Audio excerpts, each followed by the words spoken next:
All right. Can you hear me? Okay. All right, well, thank you all for having me here today. It's an extreme pleasure to be able to share my work with you. So my name is Jaclyn Essig, and I'm a graduate student in the lab of Gidon Felsen, where we use electrophysiological, behavioral, optogenetic, and computational approaches to try to elucidate the underlying circuits of decision-making.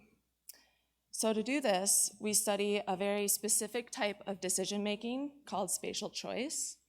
Now, many of you are probably familiar with this task. It's a little different than what Linda's described in that this will be a cue-based task. So mice poke into a center port where they're delivered a mixture of two odors.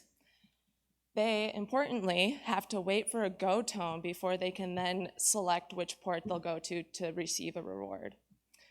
Mice are trained to go to the left port if there's more odor A, and to the right if there's more odor B. Now, when mice are making their decision, we focus all of our manipulations and our analyses on the midbrain superior colliculus.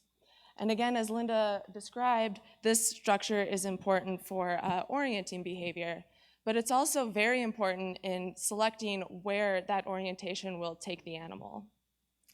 So just recently, it's been shown that early representation of choice occurs in the colliculus before other areas in the brain.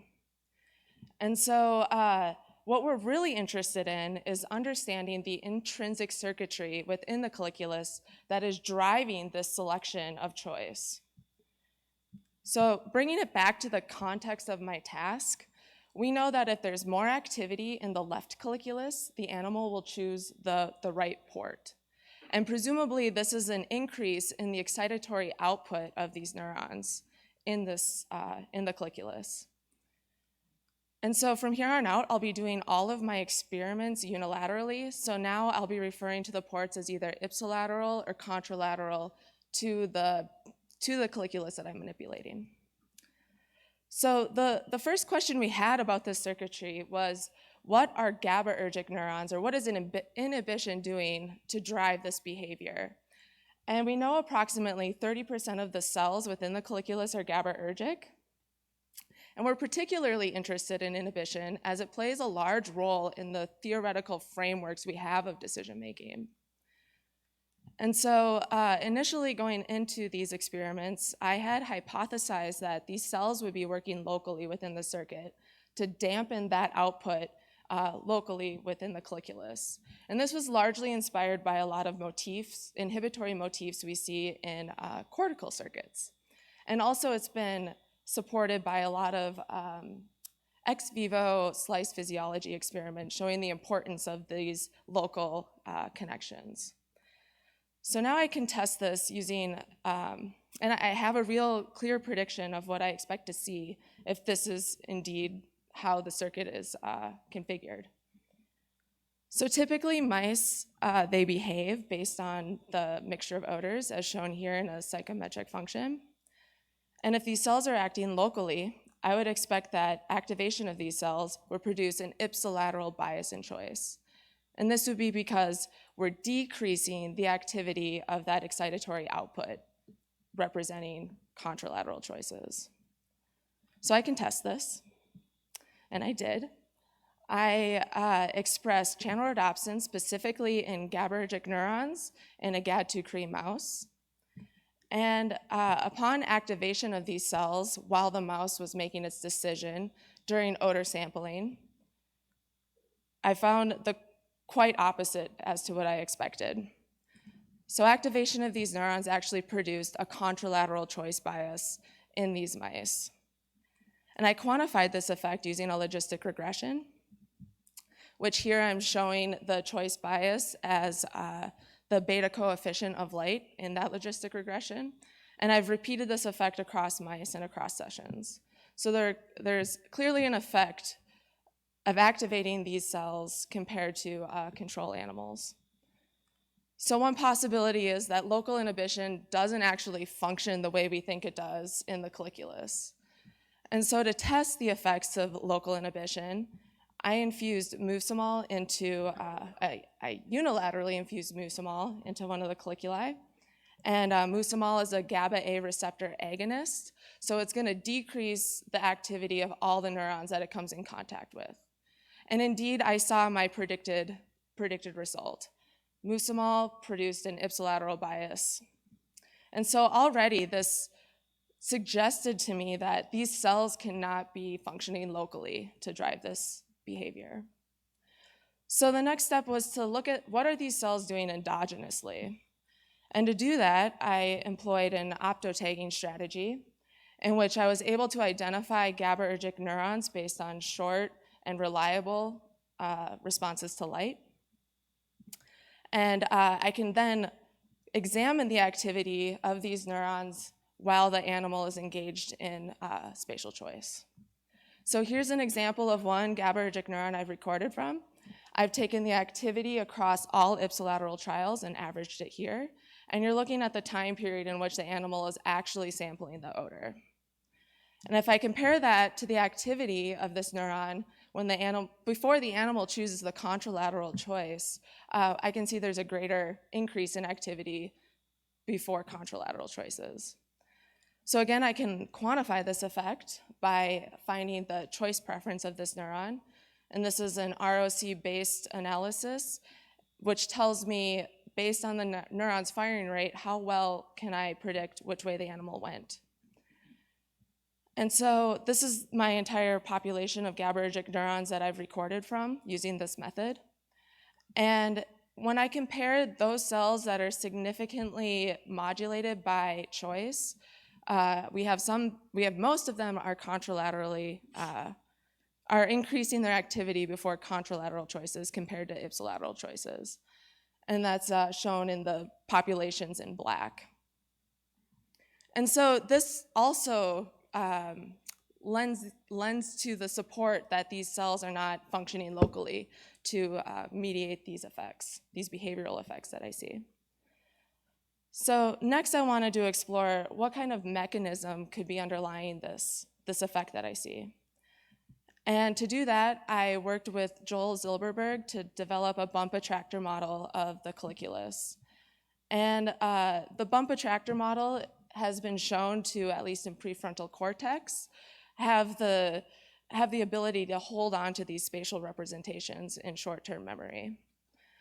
And so the model I developed tried to recapitulate the connections that I actually see in the colliculus, or that have been experimentally shown.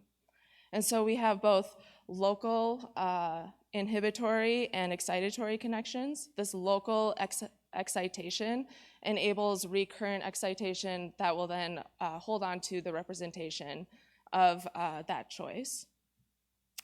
And I've also included long-range inhibition and excitation, which has also been shown anatomically to exist in the colliculus. So now, given this underlying structure, can I reproduce these choices that I see in the behavior? And to test that, I put external input into both colliculi so that I was recapitulating that the odor concentrations I had delivered to the animals, with the ultimate output being the excitatory activity of the colliculi, determining the choice. So if there was more activity in the left colliculus, that would indicate a rightward choice. So the model, when I ran it for multiple trials across all odor concentrations, I was able to recapitulate the behavioral effects that we see. And then when I activated just a subset of these inhibitory neurons, I was able to reproduce the contralateral bias that I found. And I used, I used the same logistic regression to analyze these results as I had my experimental results. And they both agree in that it's producing this contralateral effect. And so I next wanted to explore how the specific parameters I selected for my GABAergic neurons affected the choice bias that I produced. And so I increased the strength of the intercollicular neurons at first, and I was able to then push the bias to produce an ipsilateral choice bias. Likewise, if I decrease the strength of those intercollicular neurons, I'm able to push the bias ipsilaterally. But most importantly, across all this parameter space, it was the strength of the intercollicular neurons being at least 2.5 times stronger than the intracollicular neurons that was enabling me to see this contralateral effect. And so I went back to my histology, and this is a coronal section of one of my GAD2 Cree mice. And as you can see, there is a large population of GABAergic neurons that are actually crossing within my animals. And so I implanted an optic fiber onto those terminals, and I stimulated them again during that odor sampling period. And I was able to, again, recapitulate this contralateral effect. And this was true across animals and across sessions. And so just to summarize everything I found, I think the title of my talk gave away what I was going for.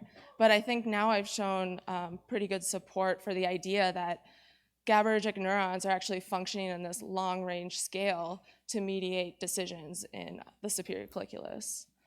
And so I've shown that by activating these cells and also showing the endogenous activity of these cells. And a bump attractor model helped me come to this conclusion that it could be the intercollicular neurons mediating this effect. And I have experimental evidence that's also supporting this idea. And so what I'd hope is that this could be now used to incorporate into new theoretical models of decision making to help us elucidate the actual circuits that are driving these behaviors.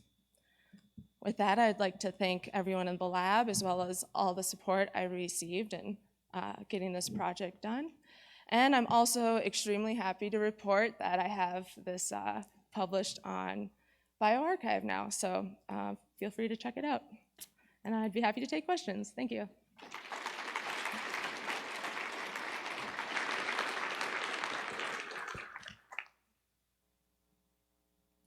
Thanks, so really interesting. So I'm wondering if you can dissociate whether your manipulation is affecting the decision itself or preventing the animal from expressing the outcome of its decision and therefore going with the opposite choice. And I wonder if there'd be some hint of those two possibilities in the reaction time from the go cues, things like that. Oh, right. So yeah, we do see an effect in reaction time in that we see a decrease, actually. Maybe I'll abort this. Okay, yeah, so on the far left, we do see a difference in reaction time so that they're taking longer to actually choose that ipsilateral side. Yeah, so I think we are manipulating the actual decision. We're not seeing any overt movement when I stimulate these cells. So I don't think the drive is so strong that it just overtakes what the animal was gonna do. Yeah. Let's thank Jaclyn again. Thank you. The next speaker will be Marina Wosniack from Max Planck Institute for Brain Research in Germany, and the title of her talk is Spontaneous Activity and Multisensory Integration in the Developing Higher Order Cortex.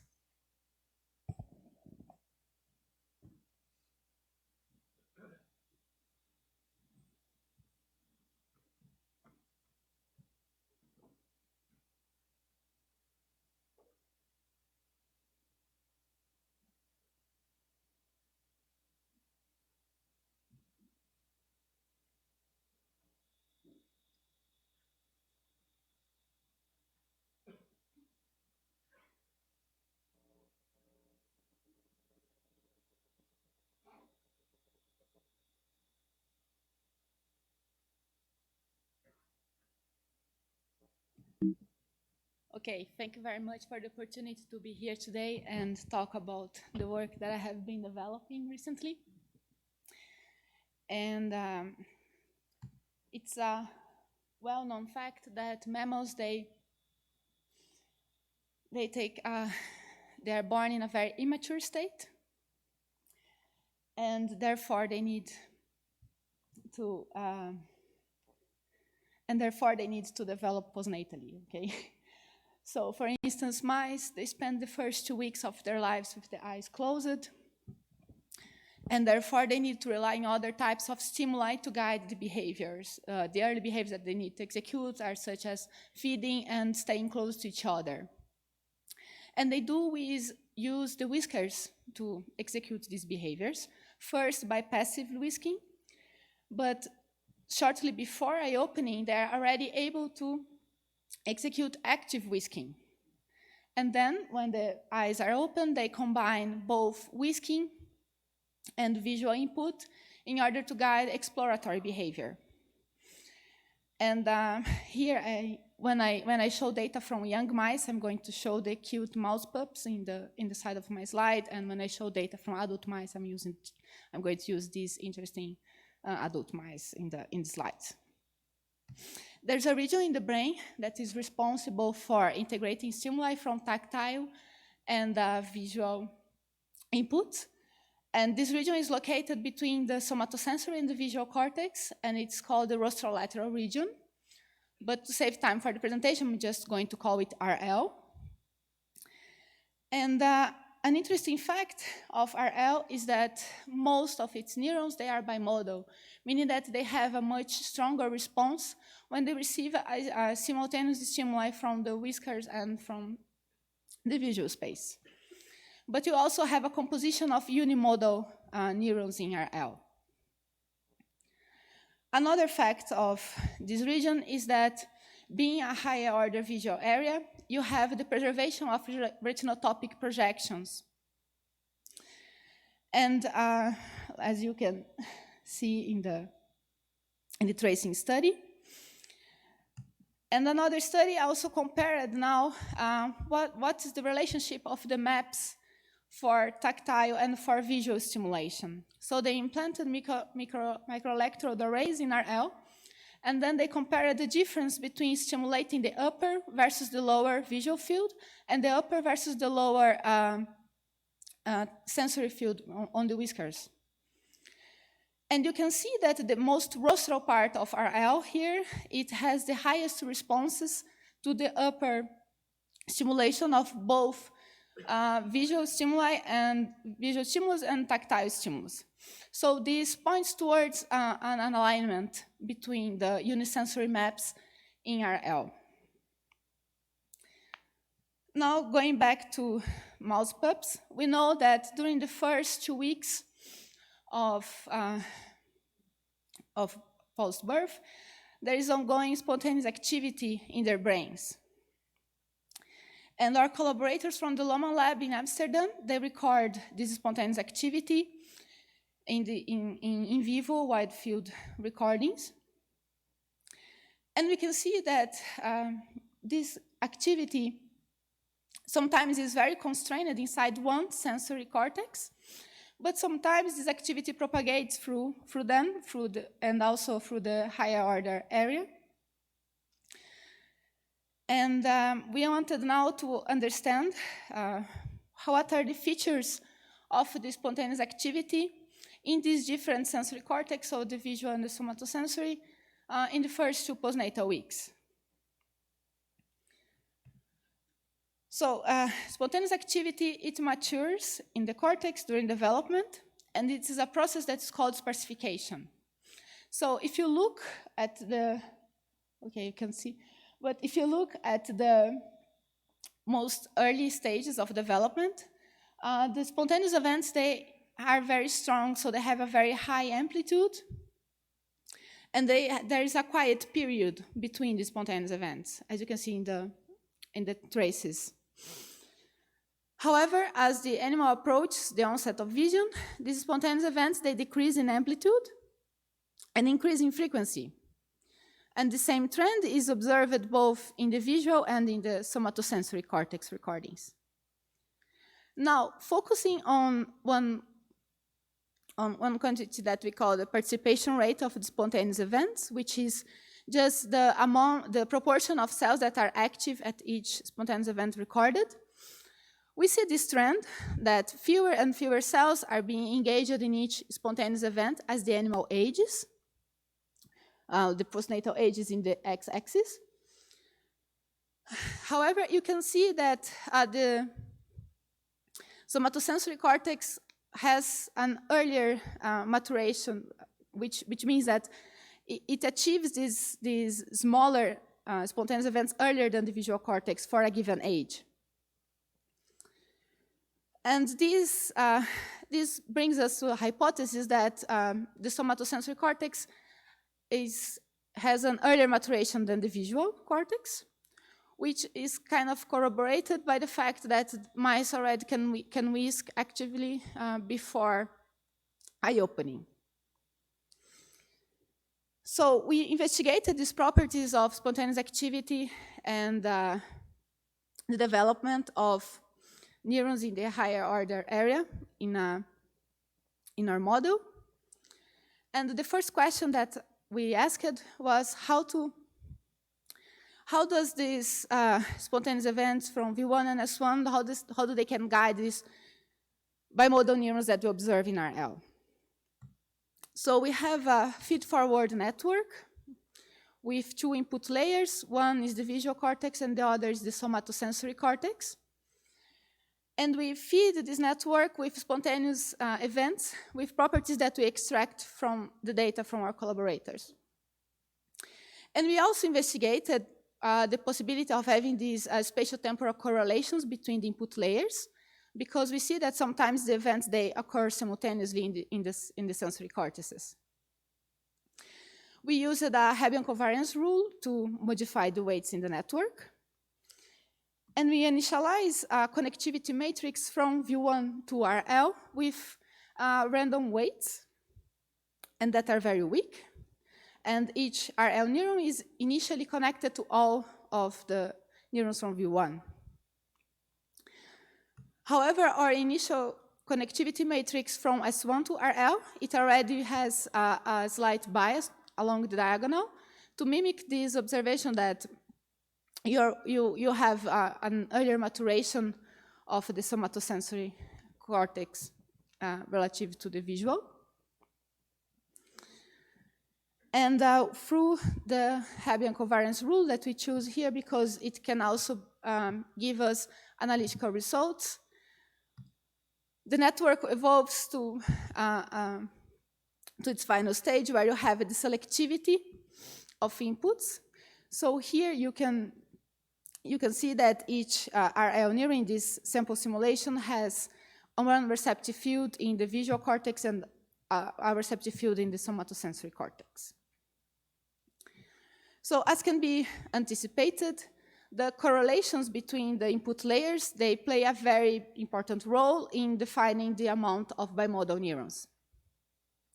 So if we have a low amount of correlation, we end up with mostly unimodal neurons, as we can see here. So each RL neuron has either a receptive field in the visual cortex or a receptive field in the somatosensory. However, if this correlation is too strong, then you end up with the result that each RL neuron has only bimodal receptive fields.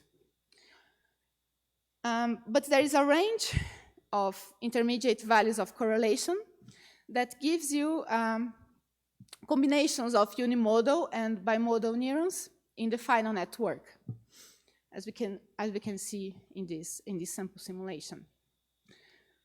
So with that, we conclude that through these intermediate correlations between the somatosensory and the visual layers, we are able to achieve this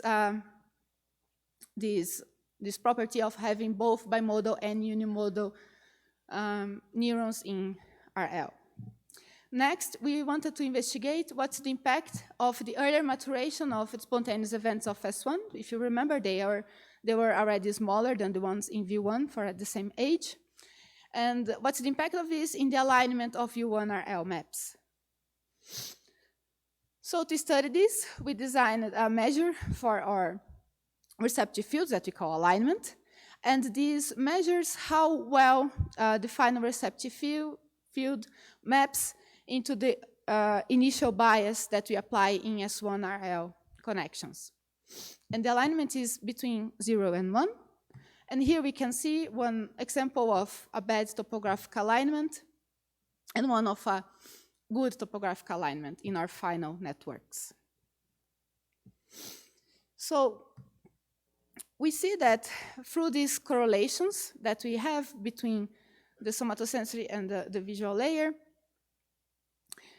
we can improve the alignment of V1, so we can teach some of the topographic arrangement from S1RL to V1RL. But when we implement spontaneous events in S1 that are more mature, then we end up with an increase in this alignment of V1RL maps. So now this implies that these more mature spontaneous events in S1, they are better instructors to the V1RL development, okay? And this is a prediction from our model that this can be a role for having these smaller spontaneous events that we observe in the data. So, okay, we conclude that these more mature spontaneous events in RL, they are better instructors of topography. And my model so far, it relies strongly on having this range of correlations that is of intermediate value, so it cannot be too low, it cannot be too strong. But we need to go back to the data and check if these correlations, they exist in the desirable range. And this is a work done by my lab colleague, Jan. And Jan analyzed the recordings from the Lohmann lab, the wide field recordings, and extracted the traces from each region and from different animals and the first 2 postnatal weeks. And by computing the cross-correlation between the traces, we found 2 things. First, that the peak of the cross-correlation, it occurs at 0 lag, meaning that you do have these simultaneous events in V1 and S1. And second, that the amount of correlation is within the range that is necessary for our model to generate both unimodal and bimodal neurons. So in sum, we investigated the role of spontaneous activity in the topographic refinement in the higher order cortex. And we found through our model that you need substantial correlations between the input layers in order to achieve bimodal and unimodal neurons. And also that these more mature spontaneous events in S1, they improve the topographic alignment of V1RL. So with that, I would like to thank you for your attention and also thank my lab and Julijana and Jan for working with me on this and our collaborators. Thank you.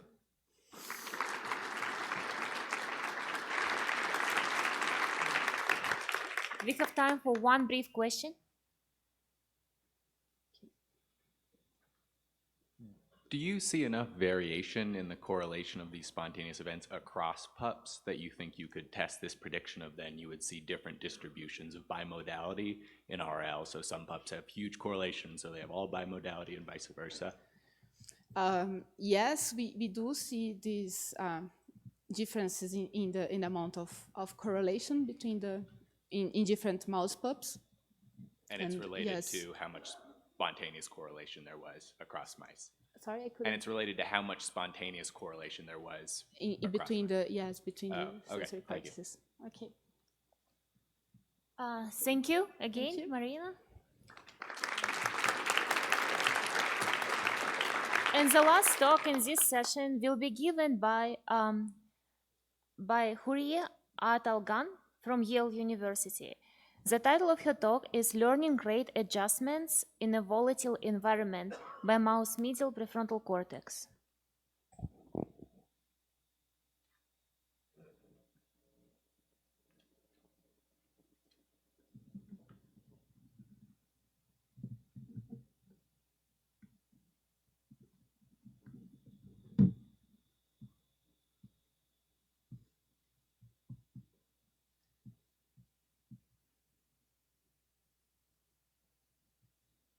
Okay.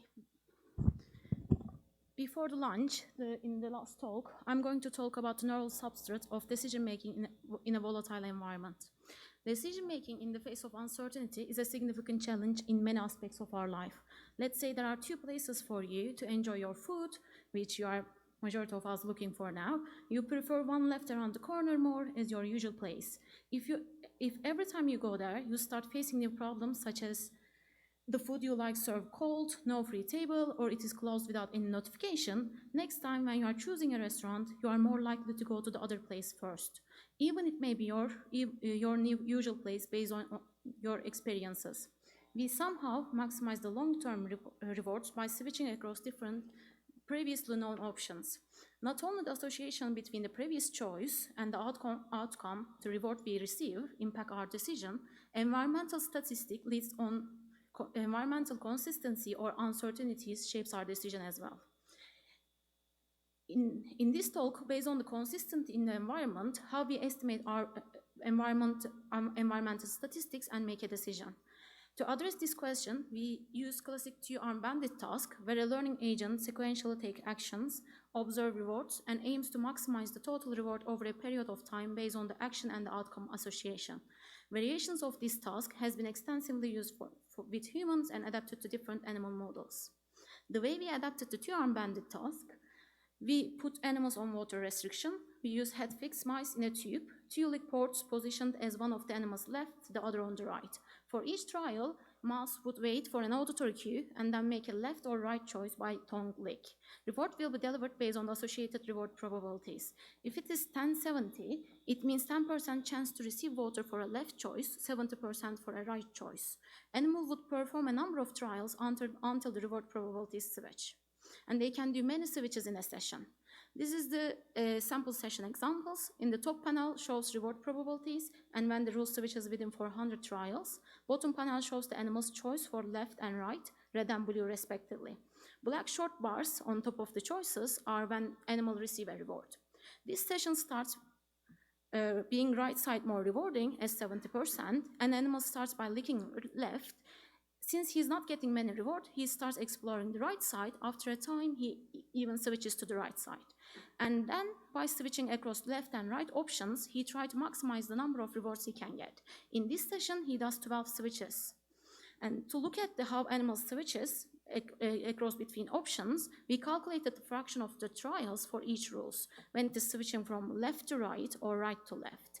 As you see on the left panel, when he's switching from left being more rewarded to right side after the rule switch, the fraction of trials for the left choices is very high. After the rule switches, now right side is becoming more rewarding. Fraction of trials for left is decreasing, and fraction of trials for right choice is increasing. If for the analysis which the directionality of the rule is not important, I combined the fraction of trials for both rules and show that the fraction of trials across the initially better options and the initially worse options, which shows a clear switches across after the rule switch. And if the misses are equals to 0, they are both symmetrical, as you can see. That's why I'm going, for the simplicity, I'm only going to show the initially better options. Then, when we calculate the average fraction of trials across many switches for many sessions for each animal, we see very clear, smooth switches, and it is quite robust across many animals. Then, we investigated how this switch pattern is shaped in a dynamic volatile environment. Is there any changes in the switch pattern in a longer block compared to switch pattern in a shorter block? The switch criteria required animals to choose 10 trials for the better options and n random trials, which is drawn from any cumulative geometric distributions from any options. And due to these switching criteria, block length is the total number of trials to reach the hit criteria and the number of trials for the n random, the random number which we created from the geometric distribution. This L criteria can be greater based on the performance. If animal is very slow or poor performer, L criteria is going to be greater value. To exclude the performance effect, we used L random to assess the environmental volatility while limiting the L criteria on between 10 to 15 trials. Then here, we grouped all the blocks into 4 groups. As you see in the lighter colors, the block length gets lighter, and we calculated the fraction of trials for for each 4 groups. Then you can see that when the block length gets longer, when the color gets lighter, animals expect to switch more. To quantify this observation, we calculated the average of fraction of trials for 3 trials before the rule switch, and we find out that fraction of trials for selecting the initial better options gets lower when the L random is getting longer. We also calculated the number of trials required for animals to reach the midpoint, which is 0.5, and animals require fewer trials to reach midpoint for longer trials. This suggests that animals use task statistics to make an estimation for occurrence of switch. But to make it more explicit, animals cannot know the exact value of L random because it is a random number which is drawn from a cumulative distribution. But they can learn the distributions of L random. And it is, if the exact value of L random is a small value, it is less likely for switch to have occurred. If the exact value for L random being greater, then it is more likely for switch to have occurred. Then we hypothesize that they learn these statistics for the block length distributions, which is the L random distributions, and make an estimations for when the switch is going to occur. They basically use a model to perform this banding task. And to look for this hypothesis, we compared our experimental findings across different models. I'm going to briefly show one experimental findings for 2 different models. And as you see in the experimental findings, we have shown that lower fraction of the trials across longer block lengths. And if we use a Q-learning model, which updates the option values without any priors, without any knowledge about the task structure, we can't see any effect on the fraction of trials when the block length is getting longer. But if we use a Bayesian model, which uses the random distribution as prior, which uses consistent rewarded actions from same option to predict upcoming switch with some baseline expectations of probability of switch, then we can now mimic the results we have explored in the experimental findings. This shows that animals exploit some learned model to perform the banded task, and they use this task statistic to make estimations for when the switch is going to occur. Because the way they are doing this task, they start exploring more and switch quicker when the block length gets longer. Then we wanted to look at the neural mechanisms. In human, the neural activity of ACC is highly correlated with different aspects of the reward-guided decision making. We wanted to look at the homologue of ACC in rodents, which is M2CG1. Recent studies provided some evidence that M2CG1 in rodents involved in model-based learning in value-based decision making, especially under uncertain environments. To determine the causal contributions of M2CG1, we tested the animals before and after an exotoxic lesion. We use ibotenic acids, which is a powerful neurotoxicant, which kills the neuron but keep the axons and the other tissue intact. Although we injected the left hemisphere for 5 animals and right hemisphere for 4 animals, I will present the data as the unilateral lesion site is on the right side for the simplicity. And here I show an histology tissue sample to show the ibotenic lesion effect. I hope you can see the damaged tissue on the right side after the ibotenic acid injection. Then we look at the fraction of trials for these. Since it is a unilateral injection, we wanted to look at both rules, both switch directionality differently, and we calculate the fraction of trials before the lesion, before the surgery, behavioral tests before the ibotenic acid injections. And we didn't see any effect across between these 2 rules. Then, very briefly, after the unilateral M2CG1 lesion, we started to see that when animals are switching from right to left side, they start exploring more, and they need less trials to reach the midpoint. That suggests they explore in the lesion side, and they are quicker to switch to contralateral lesion side. Then we did the bilateral injections into the same area, and we find out that now they explore more in both sides, but there's no differences for their learning switch pattern, which suggests that this lateralization in exploration alters the switch pattern. Then we wanted to look at the transient activations. The effect we observe in the lesion is due to the permanent tissue loss. What about the local transient inactivation involvement? To do that, we use PV channel rhodopsin mice with the optogenetics. We basically use the laser to shine the channel rhodopsins, which increase the activity in the PV, which creates an inhibitory local inactivation in the local area. And we do it for the left and right side activations. More specifically, we also wanted to look at different time windows if we can see any effect for the action selections and for the monitoring updates process. To do that, we stimulated before the choice, first lick of the animals, or after the choice of animal until the next trial.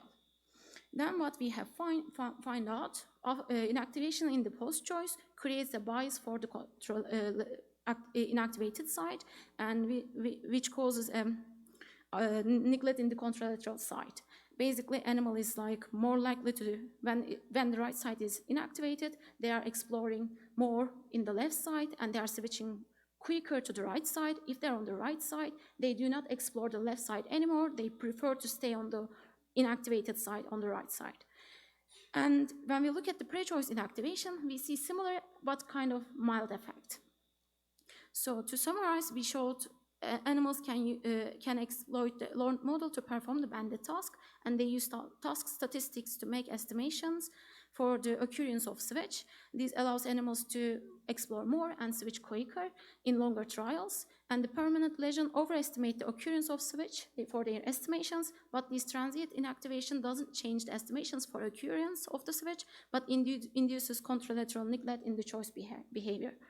I would like to thank the people in my lab and our kind collaborators and the funding agencies. If you have any questions, I'm happy to take it now or after the session. Thank you.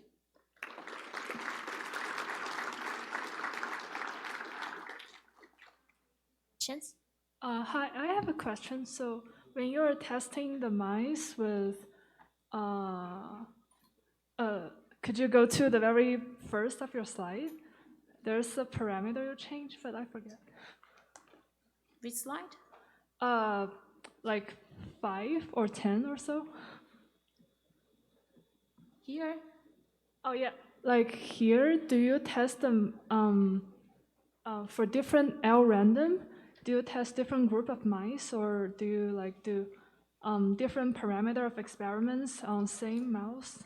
In the same mice, basically for each block is randomly generating an L random. They are the same mice and different exact values of the L random. Do you think there will be some like training effects? I think because they are overtrained, these mice need 3 weeks of training before we started, testing them. These overtraining, they learn this distribution because we train them on this exactly the same setup, like the L random distributions. That's why I think they are learning these distributions when we are training them to do the task. Thank you. Hi, I'm a little confused about the behavioral analysis because you've chosen a geometric distribution there, and so the hazard rate is flat. So in principle, conditioned on being, having gone through a certain number of trials and not having seen a switch, the probability of the switch happening now is the same, whether it's early or late in the geometric distribution, if you only analyze the geometric part.